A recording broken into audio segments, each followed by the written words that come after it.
यहाँ के लोग नहीं समझते कि शंकर पर जल चढ़ाने का क्या लाभ है। शिव महापुराण कहती है, अगर एक दिन शिव महापुराण की कथा कहती है रविवार को अगर लोटा भरकर शिव को समर्पित करा जाता है तो घर में तेज लक्ष्मी प्राप्त होती है। क्या मिलती है? तेज लक्ष्मी। सोमवार के दिन भगवान शंकर को अगर जल चढ़ाया जाता है तो हमारे घर में शीतलता का अनुभव होता है, शांति मिलती है। मंगलवार को अगर शिव जी के मंदिर में, शंकर के मंदिर में जाकर एक लोटा पानी चढ़ाया जाता है तो हमारे कार्य में उन्नति होती है।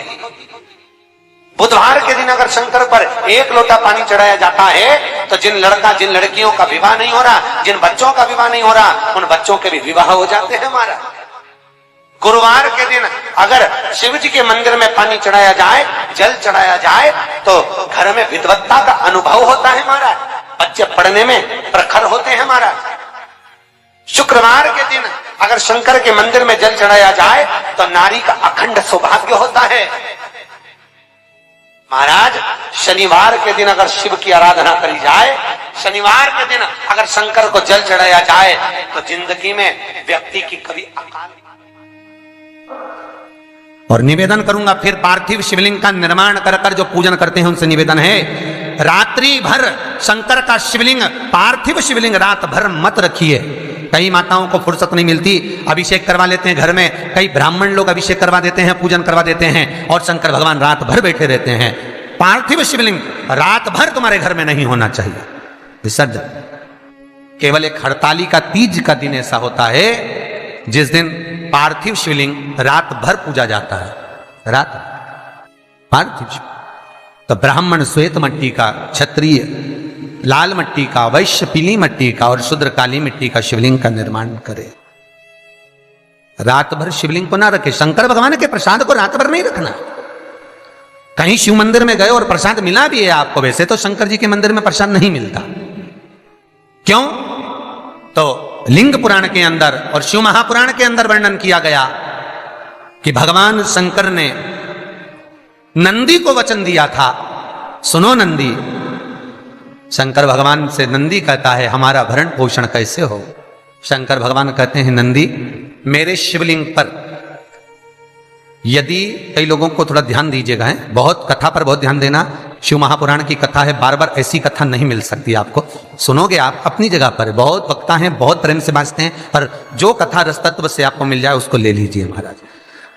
कोई वस्तु, कोई भोजन आप बनाकर लेकर गए हो, कोई पकवान आप बनाकर लेकर गए हो, कोई फल लेकर गए हो, यदि शिवलिंग पर वो पकवान, वो मिठाई, वो फल टच हो गया तो वो खाने के योग्य नहीं रहता।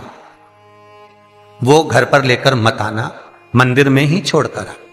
यदि भोजन, पकवान, मिठाई, शिवलिंग यहां पर है और भोजन का भोग तुमने इतनी दूर से लगाया है, फल इतनी दूर रखा है, वो शिवलिंग पर टच नहीं करा गया है, तो उस प्रसाद को, उस फल को आप पा सकते हो, उसको खा सकते हो। पर जो शिवलिंग पर टच हो गया फिर वो केवल नंदी, श्रृंगी, भृंगी, प्रेतों का, भूतों का, आहूतों का भाग होता है। प्रेत भूत आहूतों का भाग, वो फिर खाने योग्य नहीं है। हां, यदि नर्मदेश्वर महादेव हैं, नर्मदा जी के जल से कोई शिवलिंग प्रकट हुआ है, नर्मदा जी के जल से, कोई कंकर से, नर्मदा के जल से अगर कोई शिवलिंग प्रकट हुआ है, उस शिवलिंग की स्थापना कहीं पर है या आपके घर में है तो उसको कुछ भी टच हो जाए वो पा सकते हो, पर बाकी के शिवलिंग को स्पर्श किया हुआ नहीं पा सकते। केवल एक नर्मदेश्वर महादेव नर्मदा के जल से प्रकट हुए।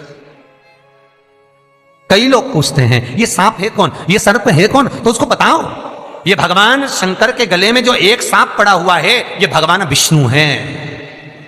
और शंकर भगवान के सिर पर जो जटा में सांप दिखता है, वो हाथ में सांप बंधे रहते हैं, वो दो हाथों में, कमर पर, सिर पर, केशों पर जो सांप 5 नजर आते हैं वो, तो बताओ ये शंकर भगवान की 5 लड़कियां हैं, जया, विषहरा, शामली बारी, दो तली और देव। ये 5 लड़कियां भगवान शंकर के इर्द गिर्द घूमती हैं, आसपास भ्रमण करती हैं। सभी ये शिव की बेटियां भगवान शंकर के साथ भ्रमण करती हैं।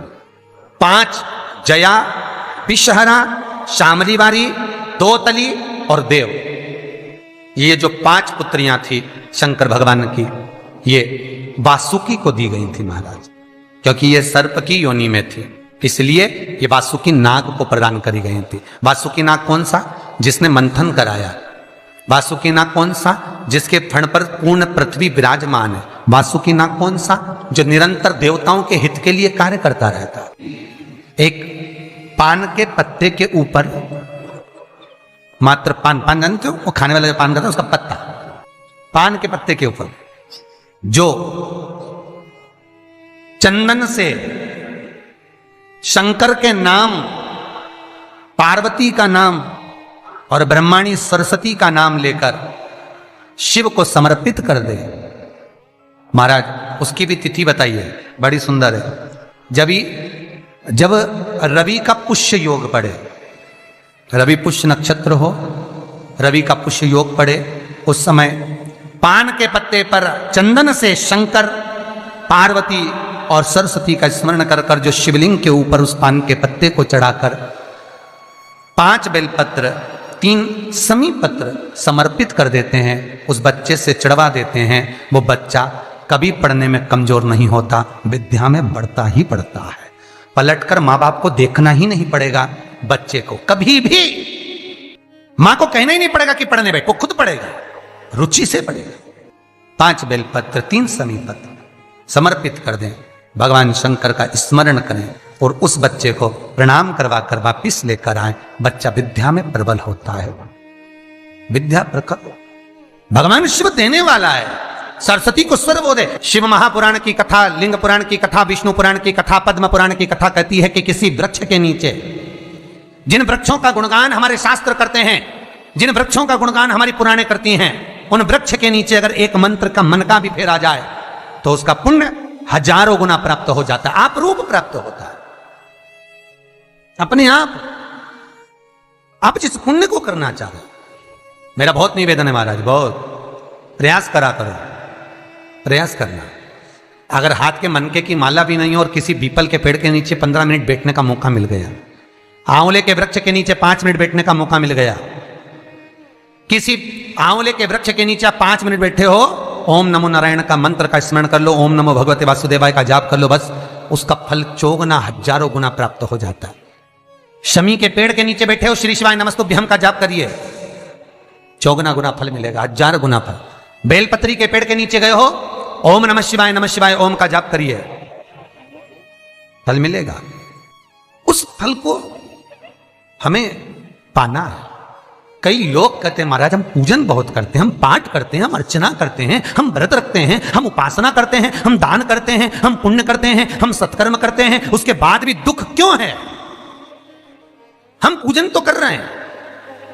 आपके पेट में दर्द हुआ, मान लो आपके सिर में दर्द हुआ, अब सिर में दर्द हुआ तो आपने गोली तो खाई, एनासिन भी खाई, क्रोसिन भी खाई, डिस्प्रिन भी खाई, कॉम्बिफ्लेम भी खाई, ना जाने कहां की गोलियां खा गए, सिर में दर्द था और 4-5 तरह की गोली खा गए। तुमने जब तो गोली खा ली और गोली खाने के बाद तुम्हें थोड़ा सा असर भी हो गया, पर इतनी गोलियां जो खाई है तो बाद में रिएक्शन तो करेगी, कुछ तकलीफ तो देगी, कुछ गर्मी तो करेगी, बीपी शुगर ऊंचा नीचा कर सकती है, आपने पाई। उसी तरह मंत्र, माला, पाठ, जप, अनुष्ठान फल कब देते हैं और फल कब नहीं देते, ये शिव महापुराण की उमा संहिता कह रही है। शिव महापुराण का उमा खंड, पार्वती खंड को अच्छे से पढ़िए तो उसमें बताया है, उसमें वर्णन किया है। हम पाठ करने बैठे, इतनी बड़ी पोथी लेके लोग बैठ जाते हैं, पहले राम रक्षा स्तोत्र पढ़ लिए, फिर ये पढ़ लिए, गीता जी का अध्याय पढ़ लिया, ये पढ़ लिया, ये चालीसा, दुर्गा चालीसा, शिव चालीसा, तांडव, ये वो, ये मंत्र जप लो, वो मंत्र जप लो, फिर कोई महाराज बता गया वो मंत्र जप लो, फिर कोई महाराज बता गया वो मंत्र जप लो, ये वाला देवता ला के अलमारी में रख लो। इतनी बड़ी पूजन की अलमारी, बस इतनी बड़ी, ज्यादा से ज्यादा होगी तो इतना बड़ा पूजन का घर, कमरा, उसमें इतना सारा देवता। रामेश्वर गई तो उनको ले आई, जगन्नाथ जी गई तो उनको ले आई, द्वारका गई तो उनको ले आई, वृंदावन गई तो उनको ले आई, महाकालेश्वर गई तो उनको ले आई, सारा देवी देवता वहीं बैठा, पितृदेव, ये देव, कुल देवी, शंख देव, घंटी देव, दिया देव, सब उसी में, गणेश जी, शंकर जी, हनुमान जी, राम जी, सब भरा पड़ा। और पूजन करने सुबह से आई, सुबह से इतनी सी शक्कर लाई कटोरी में, इतनी सी शक्कर कटोरी में, भगवान को नहला धुला के कटोरी धर दी। इतनी बड़ी अलमारी में सारा देवता ऐसा कसा कसाया बैठा है, सारा देवता। और तीर्थ करने फिर गई तो गणेश जी शंकर भगवान से बोले पिताजी फिर जा रही है। शंकर भगवान बोले बेटा खसक के बैठो, फिर पकड़ के लाएगी किसी को। खसक के बैठ, फिर लाएगी किसी, फिर ले आई, फिर रख दिया। पूजन करने आई, कलश रख दिया, मंदिर में ही ढुल गया, भगवान पूरा गीला हो गया। गणेश जी शंकर जी से बोले पिताजी पूरा गीला करके चली गई। शंकर भगवान बोले बेटा अब तो कल ही आएगी, दिया लगा के गई, अब तो गीले में बैठो, अब नहीं आने वाली, कल। बहुत ध्यान देना साहब, इस कथा को आपके ऊपर लेकर समझाया जा रहा है, क्योंकि शिव महापुराण की कथा कहती है कि आप जो मंत्र जप रहे हो, आप जो माला जप रहे हो, आप जो साधना कर रहे हो, आप जो पाठ कर रहे हो, वो आप पर असर कर रहा है कि नहीं कर रहा है, वो आपको समझना है। राम रक्षा स्तोत्र का पाठ करो तो पहले हनुमान चालीसा पढ़ो, फिर राम रक्षा स्तोत्र करो।